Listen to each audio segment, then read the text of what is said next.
Hey, it's Drew. You may know that I have a new book out called Renegade Marketing, 12 Steps to Building Unbeatable B2B Brands that's now available on Amazon in paperback, ebook, or audio. Crammed with wonderful stories and game-changing insights I've gleaned as both an interviewer and practitioner. I can't wait for you to check it out.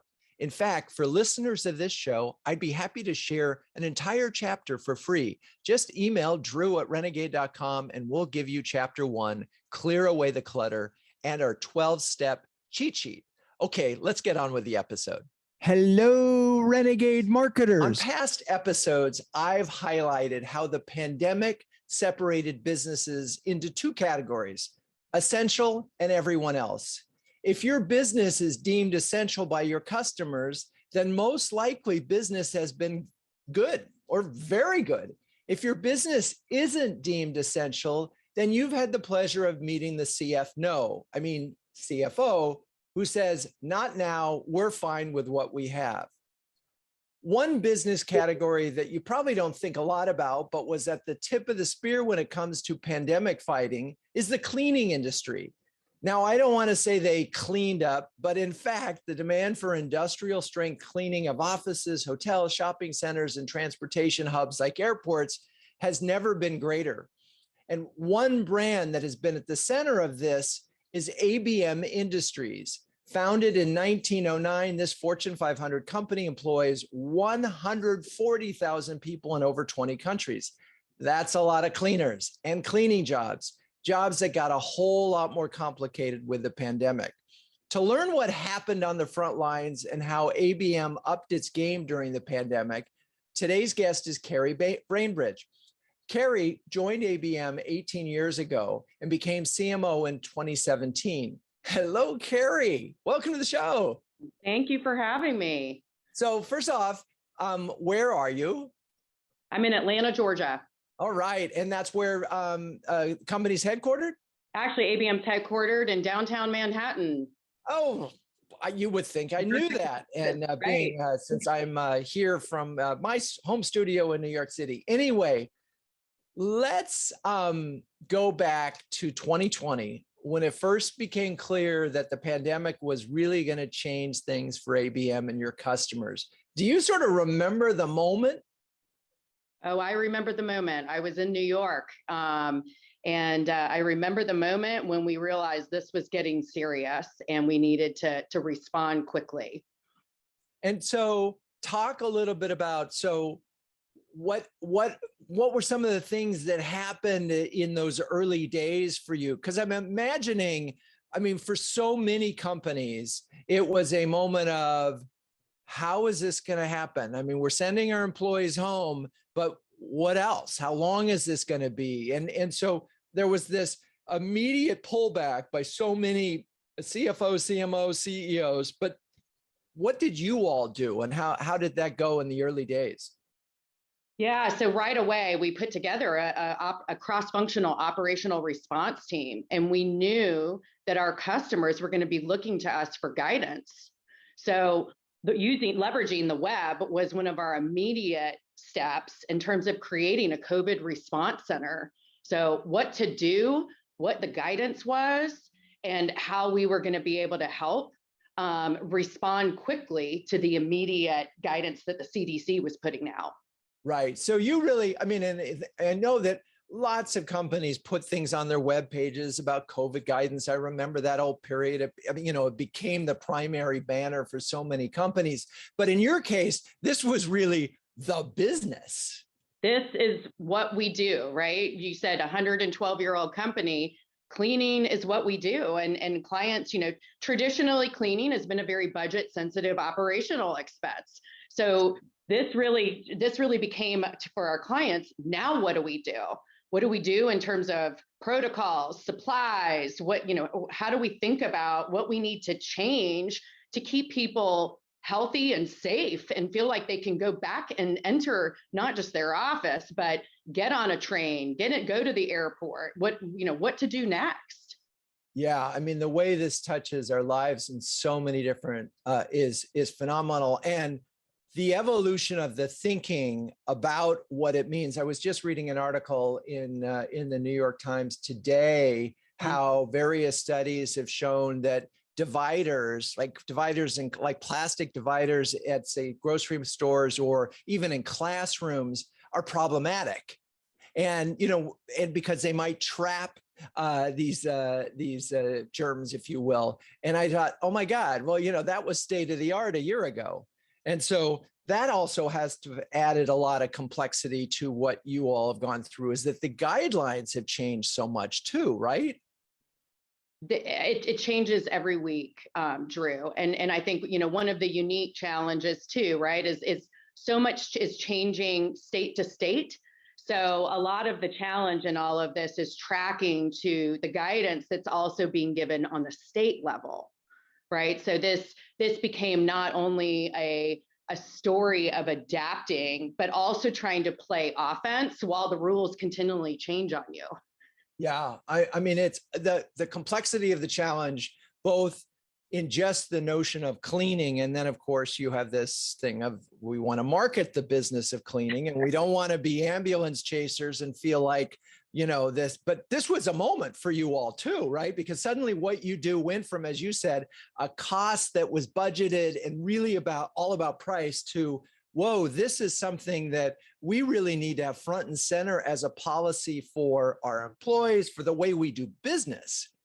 Right. Cleaning isn't, like I said before, cleaning isn't new to us. And our purpose, right, to take care of people, spaces, and places that matter to us had been elevated in a way that never mattered more. So traditional cleaning methods wasn't going to work anymore. It was about disinfection of the spaces and making sure our people were certified and trained to be able to do it properly, and essentially bringing what we do in healthcare to commercial spaces. Right. And then I guess that's an interesting thing. So in many ways, your product, if you will, or your service had to change, and it had to change really, really fast. And you had to do it in a way that was, I guess, sort of both whatever the guidelines were, but also that you needed to search. So you really transformed the company in some ways. Really elevating the role of our cleaning teams, right? And elevating the role that they play every day, leveraging our experts, because so many products were hitting the market. Our clients were not sure how to make sense of it all. So it not only elevated what we did on the ground, but it also elevated the conversations that we were having on how to ultimately reduce risk and control infections in any space. So it wasn't just how we went to market with the product, right, with this product offering, but it was also how we empowered our sales and operations teams to be able to guide the conversation with our existing clients. And one of the things that, as you were talking, it also occurred to me, and that your thousands and thousands of employees were still at the office and still working and still exposed. And I'm curious, that must have been another sort of big challenge is that they're still going to work. They're still riding the subway. They're still getting, because they, even though people weren't at the offices, and this is an interesting question, offices still need to be cleaned at least some level, right? That's right. Either you have to shut down the space altogether, but if there is a potential that even one or two people walked into the space, it still has to be disinfected and cleaned. Right. And so how did that impact your internal comms, in the sense that you're saying, hey, folks, what you do is really important. You got to keep going to the office, even though everybody else is staying home. That's right. Like, that's what we do, right? Our business is at our client sites. And our number one priority is keeping our team members safe. So the internal operations response team that we put together was number one, focused on what's the guidance we're going to give our employees? What are the, what are the masks that we're going to provide them? What are the safety protocols that they need to be following to keep themselves safe, so then they can keep our clients and their customers safe? And those must have been some really hard, there must have been some attrition. There must have been some challenges that went with that, because it's just, wait, I'm doing what? I mean, suddenly what was a pretty, job where you weren't really exposed to the public, you weren't really exposed in any way. It was, and not necessarily, there was no glamour to the job, but it was important. And now suddenly, not only the nature of the role changed for them. And I wonder, and I know I'm getting lost in this area, but it's important because today, a lot of those people aren't going back to work. I mean, just in general, that type of worker isn't going back to work. And so I'm just wondering how you handled it last year impacted your retention rates this year. Well, I think we're all experiencing incredible challenges in the labor market right now, whether it's in the facilities industry or the restaurant industry. I think that's apparent, and that's continuing to be the case. It's really about working closely, and we set up a pod structure to work really closely with our operators so we could get the communication cascade out to those frontline team members on what the safety protocols were, making sure that they had a two-way where they could also submit their questions or concerns so we could be agile in the guidance that we were giving them, so they did feel comfortable reporting to work every day. I think it's one of those interesting things that I always emphasize the importance of employees from a marketing standpoint, because for any number of reasons. But here is the case where there's this give and take that's happening. And I'm wondering as you've gotten through it, those employees that stayed with you probably in some sense feel closer to the company than they ever did. Yeah, no, I agree. And our brand, they're in an ABM uniform, they represent our brand every day, but really it was a close partnership with our clients too, because they're going to their client buildings, not to an ABM office. So there is that affinity now, I think, where they felt supported. And it wasn't just always reporting to the client, but it was really the client and the employee leaning on ABM during this time more than they ever had before. Stay with us. We're going to take a quick break. If you don't mind, I'd like to plug CMO Huddles for a second. Launched in 2020, CMO Huddles is an invitation-only subscription service that brings together an elite community of CMOs to share, care, and dare each other to greatness. One CMO described Huddles as timely conversations with smart peers in a trusted environment, while another called it a cross between an expert workshop and a therapy session. If you're a B2B CMO that can share and care with the best of them, visit cmohuddles.com or send me an email to see if you qualify for a guest pass. Okay, we're back. And we were starting to get at the fact that you essentially created a new product and service to address this now supersized industrial strength cleaning that buildings could sort of put forward as saying, hey, we got this, you can come on back and feel safe. So talk a little bit about the new product.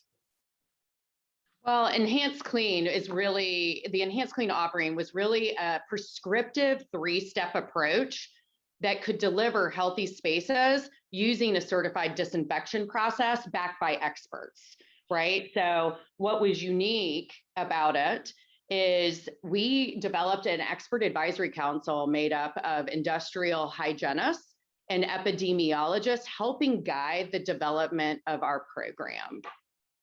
And what's interesting, it's like the ADA, for toothpaste, it's like you're the ones who certify dentists, right? And so you needed to create your own because it probably didn't exist. No, it did not exist. And we wanted to bring the experts in, lean on them, because there were not only so many conflicting messages out there on guidance that were changing constantly, but also products hitting the market that were just overwhelming for our clients and for us to make sense. So we leaned on our experts and then really looked at that and to create certified processes and then training that we could roll out across our, we've trained now and certified over 3,000 Enhanced Clean facilitators and disinfection specialists that then we could put into our client sites to then train others, right, on how to use hospital grade disinfectants and specialized equipment like electrostatic sprayers for those hard to reach areas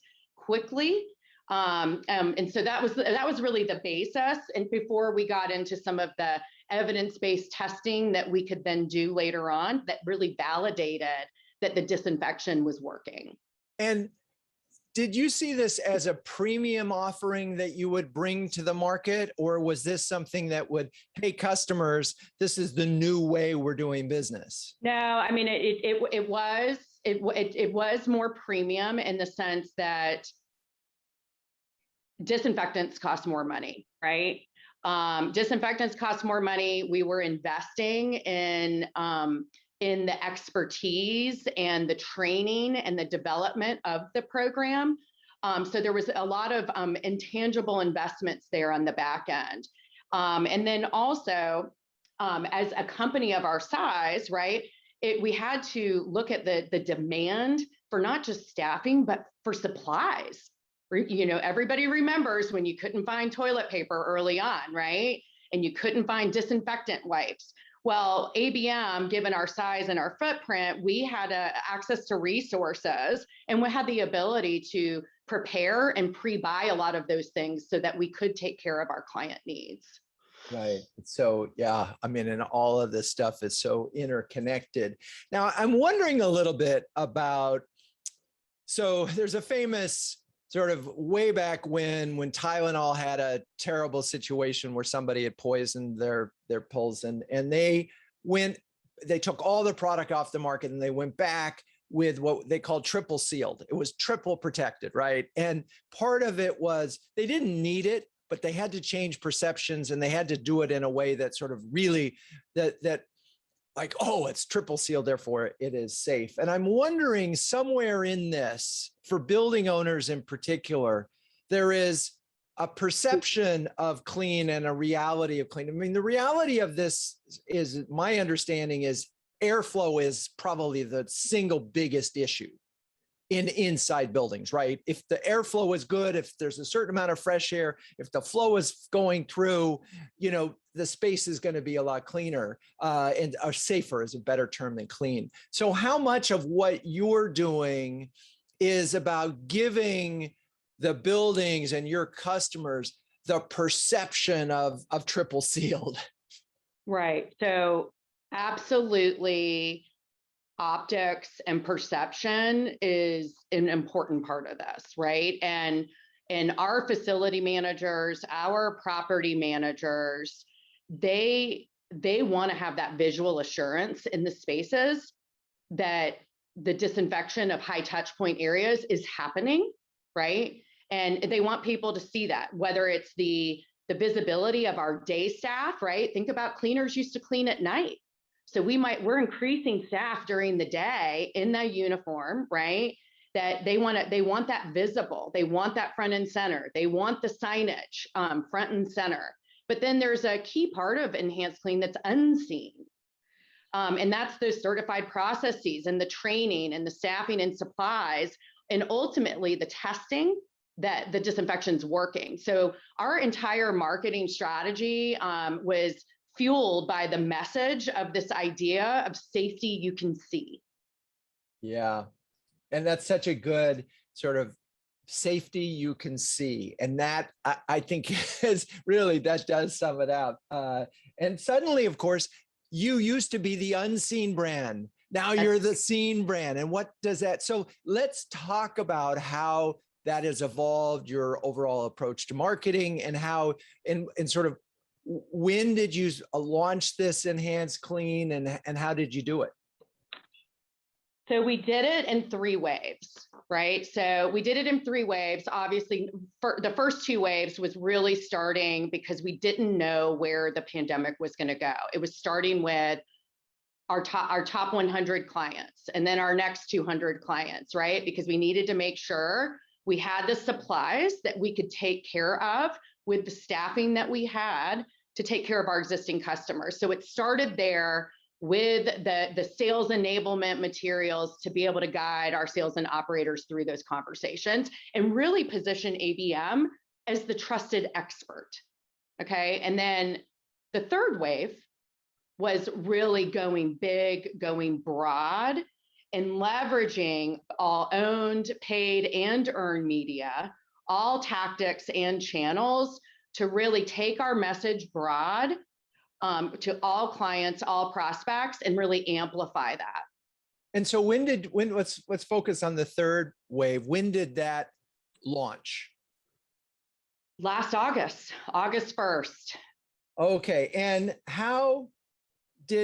talk about some of the sort of, what was the story that you were telling and how did you tell it in the biggest way? So it was right? It was about building brand awareness and credibility for who we are as a company. And then two, really introducing the value of Enhanced Clean and the service offering in itself, right? That's a lot to do. I mean, you had because ABM was not a brand that I had heard of before, and of course, among marketing worlds, you have that whole confusion about what ABM is as a tactic in marketing. So you got to build awareness, you got to build credibility, and then you got to tell them, hey, we have this new product. So this must have been a bigger campaign than you probably had done in your. Drew, I mean, the speed and the scale. So one, the speed, right? The speed at which we were moving in a very unstable environment in general that we were all in, right? Not knowing where this was going to go. We used our internal marketing team for the bulk of waves 1 and 2.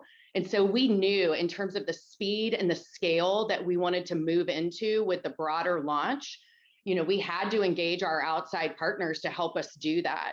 So, and it wasn't just about the competition that might have been out there, but it was really building that customer confidence. So we chose channel partners and platforms that were proven to drive efficient consideration and conversion for this digital effort.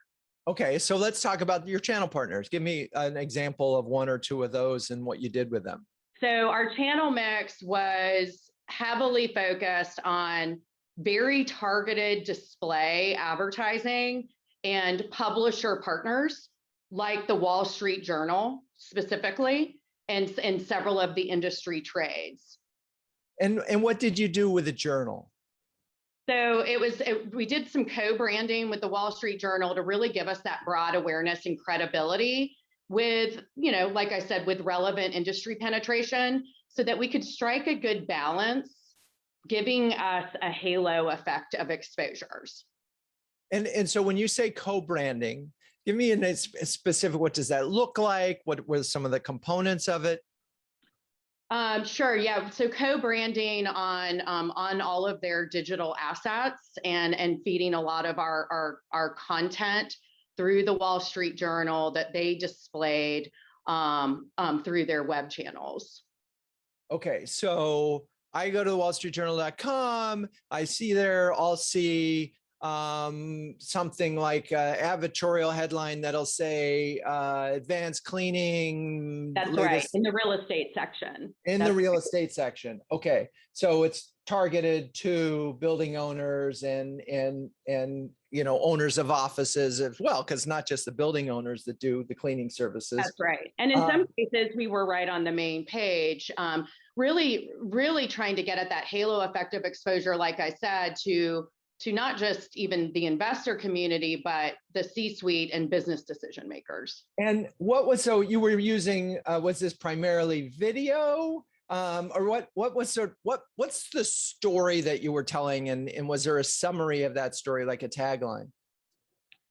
Yeah, it really, again, centered around this idea of safety you can see and what offerings like Enhanced Clean were going to be able to enable America to get back to work. And so whether that came in the form of an article, a bylined article, or one of our Enhanced Clean videos, we used a mix of both. And just out of curiosity, and we'll get to metrics in a second, but what aspect of this part of the marketing, like partnering with the Wall Street Journal, was sort of surprising, or where And how would you describe it? It worked. I would say the exposures that we got from the Wall Street Journal in such a short period of time was exciting for us because we hadn't done anything at that scale. So just in an 8-week period, 75 million impressions was something that we had never seen before. And another data point for you is, even our enhanced clean video that we launched with, had over 5 million views right out of the gate, when the highest views we had ever gotten before was 18,000. Yeah, that's sort of a different magnitude, isn't it? When you suddenly get into the big media world. And I would have thought, and before we take a break on this, I would think that if ever there was a message for the moment, and where this isn't about selling, this is about information that people really need right now because they have a real urgent problem. I mean, I'm going to use the word opportunistic, but it was like, this is your moment. This was our moment. And it was, what is Enhanced Clean? How does it work? Why do you need it? And how is this going to help you to reopening? Or ramping back up. And heck, in some cases, we had facilities that never shut down, right? And when you think about manufacturing and distribution, so how it was in those cases, how was it going to help them stay open, right? Keep their production running to be able to get those test kits out into the local markets. Yeah, and now that you've mentioned Enhanced Clean, and I just want to make sure. Do you consider this a sub-brand? I mean, because is it ABM Advanced Clean, Enhanced Clean? I'm just curious from a brand architecture standpoint, how does that fit into the business? Yeah, I would call it, so it does fit in our brand so ABM being our master brand, we provide services as a single offering, but Enhanced Clean is part of one of our solution set. So various solution sets that are branded, where they might either be an enhanced version of what we might traditionally offer, or a bundled offering of multiple services. So okay. Right. I'm already a customer. Enhanced Clean is an upgrade. That's right. Okay. I'm a new customer. Enhanced Clean is the reason that I want to talk to you. That's right. That's right. Right. Okay. And I think that this is just as we're thinking about it, and I know this is very specific to your industry, but I'm going to pull it back for a second for the marketers listening. Here's the most important thing that I'm getting out of this so far. One is, brands need news no matter what. Now, it happened that this news was right for the moment, and ideally you always have news that is right for the moment based on a need that your customers obviously have. But for you to get ahead of the market, you needed to literally say, rename, repackage, redefine what it is that you did in order to solve a major problem for the customers, which is, my people are not comfortable coming back to the office. And again, I'm going to pull it back and say, as you look at your marketplace, Mr. Marketer or Ms. Marketer, or person of interest listening to this podcast, what news could you bring to the table? How could you find a third party or create an authority that could define the problem and the challenge and the solution in a way that your customers go, yeah, I hadn't thought of it that way. That makes a lot of sense. Thank you for bringing authority to this. And we need to talk, because what you also did was, it was an urgent moment and you responded with an urgent need. All right, I've put a lot of words in your mouth. We're going to take a break. And when we come back, we're going to keep going on this and how all of this applies to the rest of the world. Okay, we'll be right back.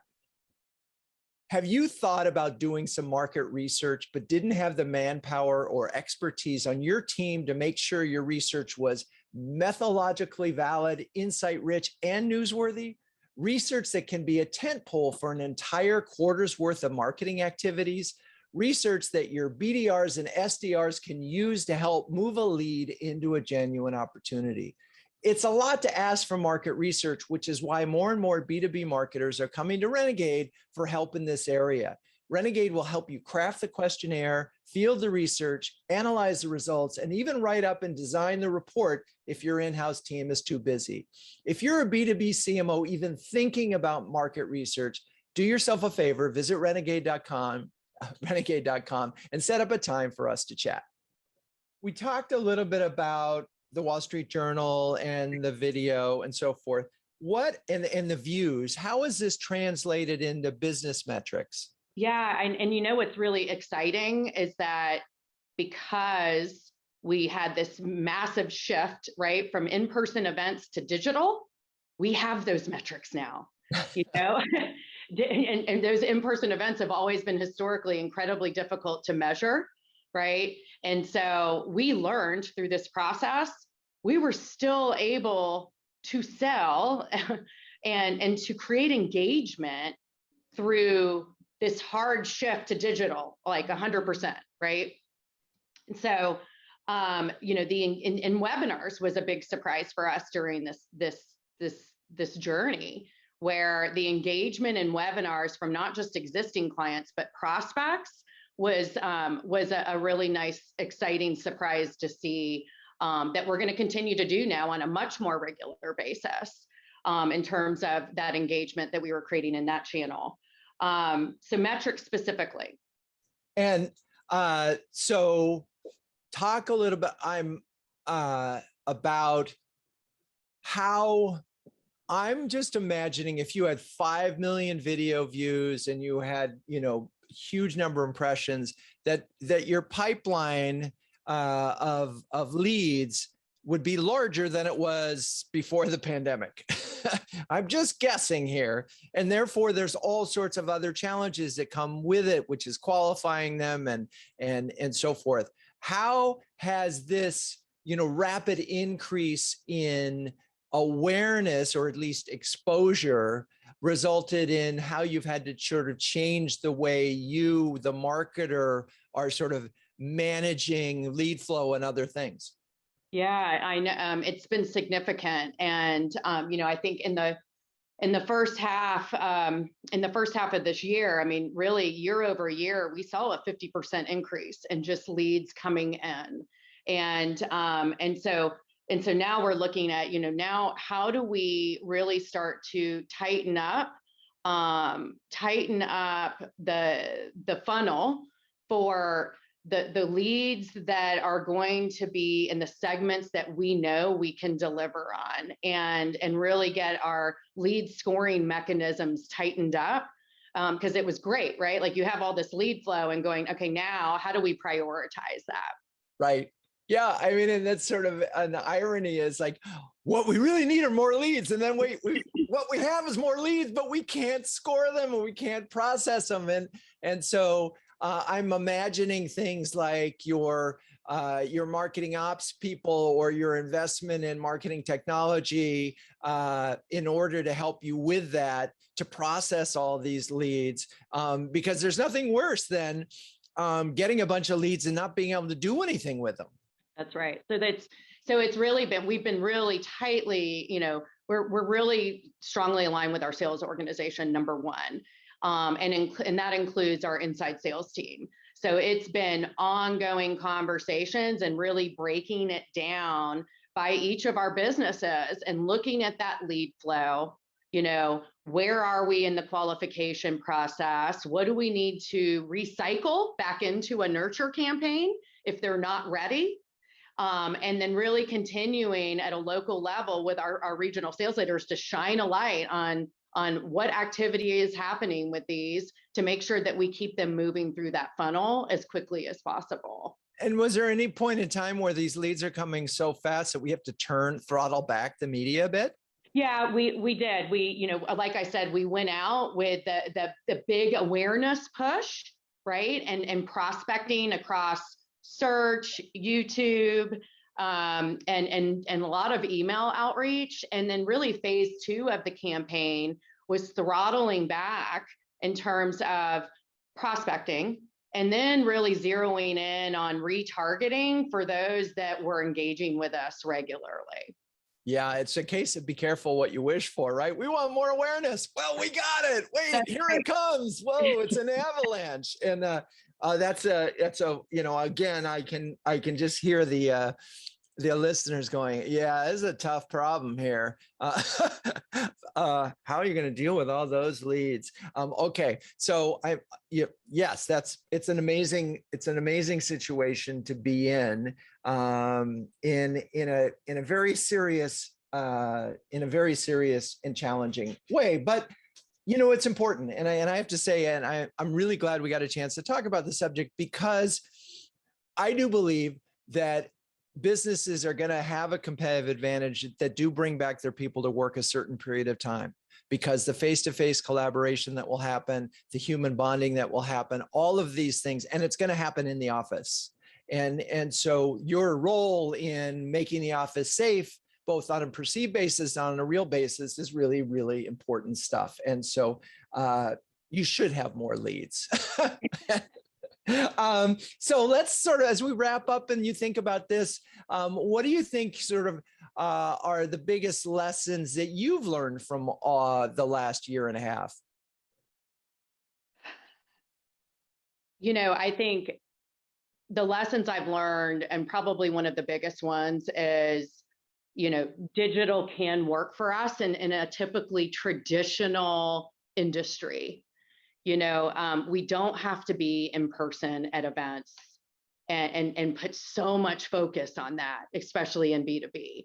So I know we've proven that digital can work. And we've also, and through that process, we've also shown internally within our organization that it can work, right? So there's an internal education, and just knowing what additional opportunity we have and what channels are going to produce for us in the future for other product offerings. Excellent. Yep. And it's amazing. So every industry has been transformed. And certainly from a marketing standpoint, traditional industries that relied on events, I've all figured out that virtual. Now, I think you're blessed in the sense that we've seen, certainly in CMO Huddles, that there's a lot of a webinar fatigue. In fact, we just had a huddle yesterday where we talked about what people are doing to combat it. But I think the difference here is you are still in a situation where your customers are still in a crisis mode. And as long as that exists, the demand for your webinars and your content and your information is not going to abate. So the challenge on your end is simply going to be to keep delivering in the moment best practices, right? That's right. And I think, a challenge that we're facing right now, right, is that we keep all companies, and you see it in the headlines, are continuing to kick the can on getting back to the office. We are all starving for that collaboration. And so really it becomes a segmentation exercise, right? Where, okay, if we're not going to be back in the office, how do we, if we can't continue to bear new fruit in commercial real estate, if we're going to now look at maybe January as a return, but we know schools are going back, right? So we've had to also look at it by industry and understanding in this moment, where is the biggest demand for our offering right now, where maybe in other segments we need to pause for a minute. But in all of this, the other new thing for us is we did our first TV commercial this year. So we talked a lot about brand awareness. And so, we learned also that in TV, there is a place for us in the facilities industry to really help bring light to that. There are companies like ABM out there making some really big moves with this wellness movement before us. Love it. Yep. All right. Well, Cary, it's really been a pleasure talking to you and going down this, what has obviously been a transformative journey for you, your company, and the impact and the ripple effect that it has on all of our lives. So thank you again for joining us. Thanks for having me. This is really exciting. Really appreciate it. So For the listeners, I hope you enjoyed this episode. If you did, do me a favor, go to your favorite podcast channel and give us a review. 5 stars is always welcome. And of course, share the episode with a friend. And until next time, keep those renegade thinking caps on and strong.